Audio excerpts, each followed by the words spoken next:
This is my project which I have pushed to the GitLab repo. Here I have two folders, app and Terraform. So the app folder has the source code for each respective container, and the Terraform folder has the Terraform script which I'll be running on the Google Cloud platform. So I'll quickly go through the script first. Here we have the provider block. This block is used to specify and configure the cloud provider, which is a GCP in this case, and the project and the region are specified here. Then we have the Google Container Cluster resource, and this block is used to create the GKE cluster. The name and the location of the cluster is specified here, and I have used the remove default node pull to true, which means that the default node pull created by the GKE will be removed. Then we have the Google Container Node Pull resource. This block is used to create a node pull within the previously created cluster, and here the node config block is used to specify the configuration of the nodes in the node pull. This includes the machine type, the disk type, and the image type, etc. kind of properties, and all this adheres to the requirements mentioned in the assignment. And the last resource which I have created is the persistent disk. So I'll quickly run this script on my Cloud Shell. I already have the main.tf, like the Terraform script, uploaded on my Cloud Shell. So I'll just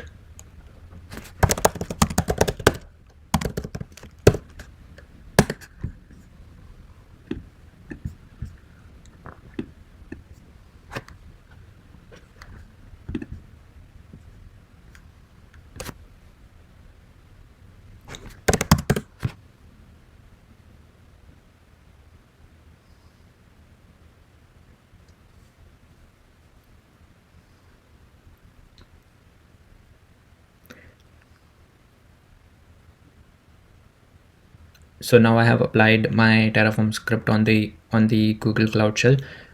This process takes around 10 minutes. So I'll pause my video here and continue after the resources are provisioned. Right, so the script ran successfully, and we can see that all in all 3 resources were provisioned, which were mentioned in the Terraform script. So now let's see if the cluster was created. So we can see that the cluster is up and running now. Let's also check if there are any workloads running on this cluster. So we can see that there are no workloads running for that cluster currently. Now moving on to the next part, which is the CI/CD pipeline on the GCP. Here, all in all, I have 2 repositories for container 1 and container 2. And I have used cloud build in order to implement the CI/CD process. So here the very first step is building the container image. I am using Dockerfile to build the image, and then the next step is pushing the image to the container registry, which is the artifact registry in our case, and the later steps are deploying the image to the cluster, and this is done by the deployment.yaml file. So here the very first step is creating a persistent volume, which is of 1 GB storage, and I have also specified the read and write permissions. Then we have the persistent volume claim, which is required to request for the PV which we just created above, and then we have the deployment object which will run the container 1 in the pod, and we have all the container related configuration specified in the deployment object. And lastly, we have the service. So this service will basically expose the container 1 to the internet, and similarly all those configurations goes for container 2 as well. And this is the artifact registry. So I'll just show you that. So yeah, we have the images for respective containers pushed over here. And in order to automate the CI/CD process on code push to the main branch, I have used triggers, which basically watches for changes and runs the cloud build, which we have specified in each repository. And now I'll make the changes to the repo to demonstrate the complete CI/CD process.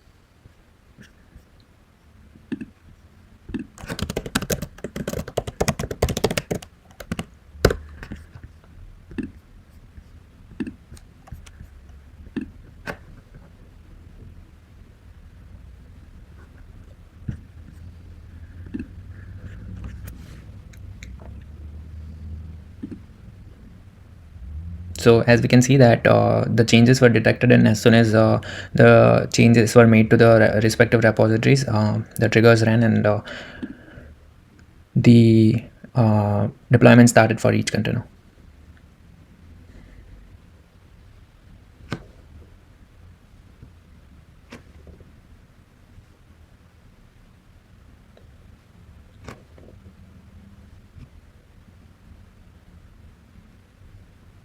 Alright, so the deployment for container 1 was successful, and so was for container 2. And if we see the images, they were updated just now.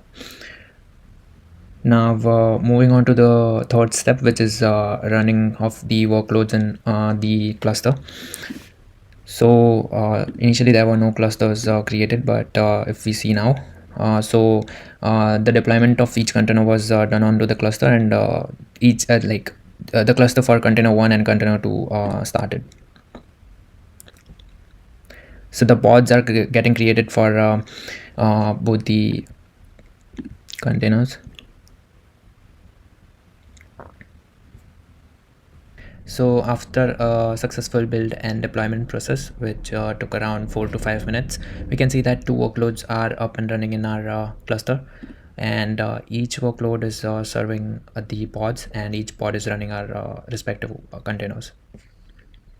So now moving on to the last part, which is working off all the APIs. So I'll test my APIs with Postman to get a score, and here I have used service 1 to expose my container 1 to the internet. So I'll just paste the service 1's IP in the request and check my score.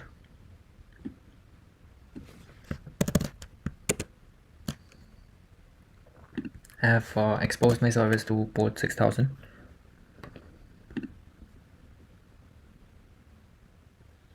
So it says that I have passed all of my test cases, which means that all the requests which were mentioned in the assignment documents are satisfied. And yeah, so I got a final score, and all of my test cases are passed.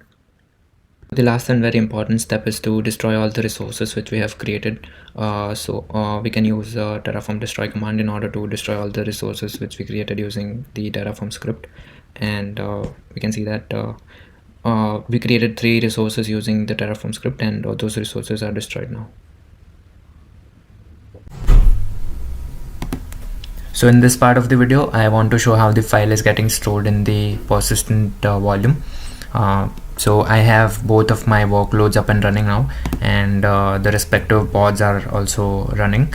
So I have exposed my container 1 with the help of service 1, and I'll show you with the help of kubectl whether there are any files inside the persistent volume as of now or not.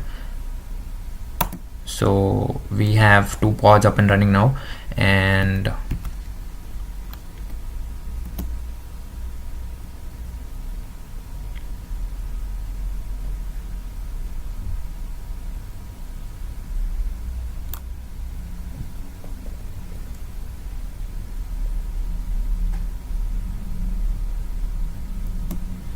Okay, so we are inside the pod 1, and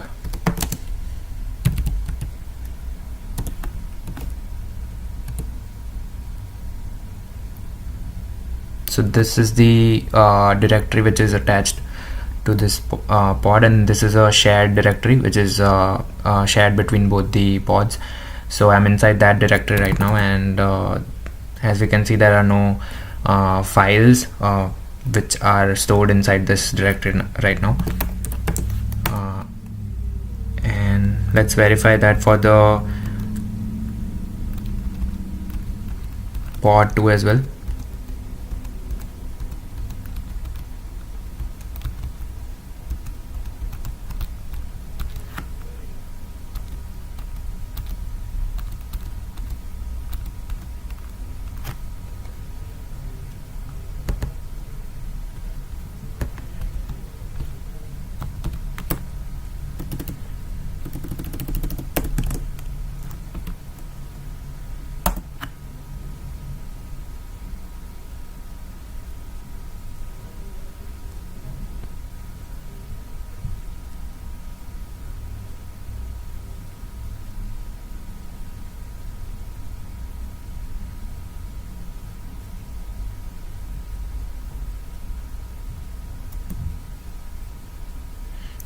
Alright, so we'll repeat the same thing. Yeah, so we can see that since it's a shared storage, we don't have any files in that directory right now. Now I'll make a call to the service.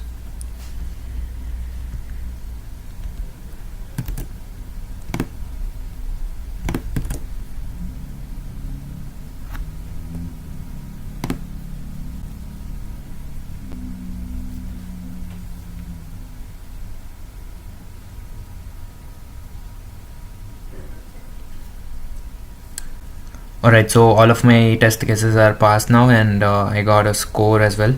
And now let's see if any files were stored in the shared storage.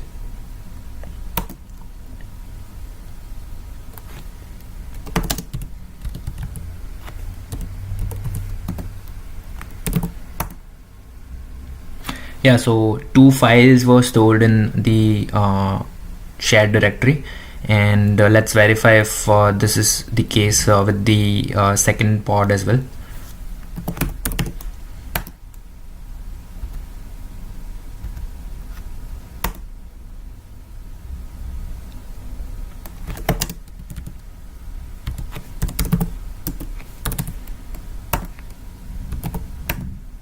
Yeah, so the same files are stored in the same directory, since this directory is shared between both the pods.